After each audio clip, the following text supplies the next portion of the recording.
Hello everyone, আজকে আমি তৈরি করে দেখাচ্ছি একদমই তিতা ছাড়া কিভাবে করলা ভাজি করা যায়। আর এই জন্য এই ভিডিওতে থাকছে কিছু টিপস, আশা করছি আপনাদের কাছে ভালো লাগবে।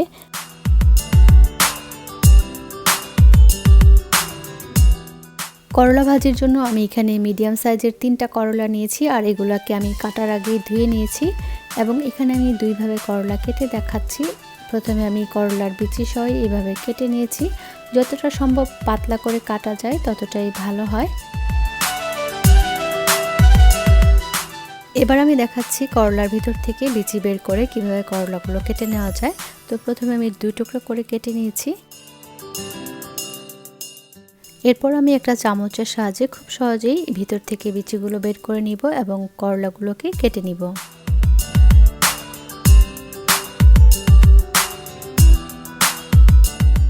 কেউ যদি করলা কাটার আগে ধুয়ে নিতে ভুলে যান এবং কাটার পরে ধুয়ে নেন তাহলে অবশ্যই একটা ঝাঁঝরিতে করলাগুলোকে একটু ছড়িয়ে এভাবে পানি ঝরিয়ে নেবেন, এতে করে করলা তিতা কম হবে।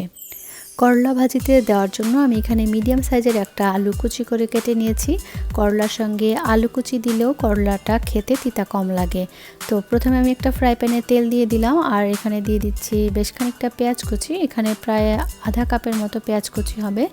পেঁয়াজের কালারটা এরকম হয়ে আসলে এখন আমি এখানে দিয়ে দিচ্ছি কুচি করে রাখা করলাগুলো, আরও দিয়ে দিচ্ছি আলু কুচিটা যেহেতু পানিতে ভেজানো ছিল সেজন্য এটা আলাদা ছিল। দিয়ে দিলাম বেশ কিছু ফালি করে রাখা কাঁচামরিচ, আরও দিয়ে দিচ্ছি হলুদের গুঁড়া 1/2 চা চামচ। এই অবস্থায় চুলার হিটটা আমার হাইতে রেখেছিলাম এবং হালকা একটু নেড়ে চেড়ে করলাগুলোকে একটু ছড়িয়ে রেখে দিব, যাতে করে করলাতে যদি কোনো পানি থেকে থাকে সেটা যেন শুকিয়ে যায়। হাই হিটে 2 থেকে 3 মিনিট রান্না হওয়ার পরে এ পর্যায়ে আমি স্বাদ মতো লবণ দিয়ে দিচ্ছি এবং একটু উল্টে পাল্টে নেড়ে চেড়ে দিচ্ছি।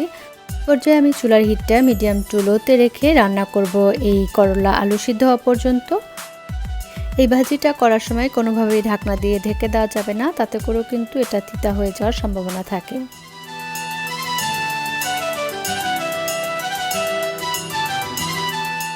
ভাজিটা হয়ে যাওয়ার পরে আমি চুলাটা বন্ধ করে দিয়েছিলাম এবং ভাজি থেকে এক্সেস তেলটা আমি সরিয়ে নেওয়ার জন্য ভাজিটাকে ফ্রাই প্যানের এক পাশে রেখে ফ্রাই প্যানটাকে আমি একটু সাইড করে রেখে দিব কিছুক্ষণ। তারপরে এক্সেস যে তেলটা সেই তেলটা ভাজি থেকে আলাদা হয়ে আসবে।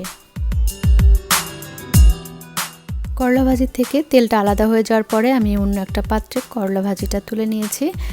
এই ভাজিটা খেতে খুবই মজার হয় আর একদমই তিতা হয় না। আশা করছি আমার আজকের এই ভিডিও আপনাদের ভালো লেগেছে। ভালো লাগলে অবশ্যই লাইক, কমেন্ট, শেয়ার করবেন। চ্যানেল সাবস্ক্রাইব করা না থাকলে চ্যানেলটি সাবস্ক্রাইব করবেন। সবাইকে অনেক অনেক ধন্যবাদ। আজ এখানেই শেষ করছি। আল্লাহ হাফেজ।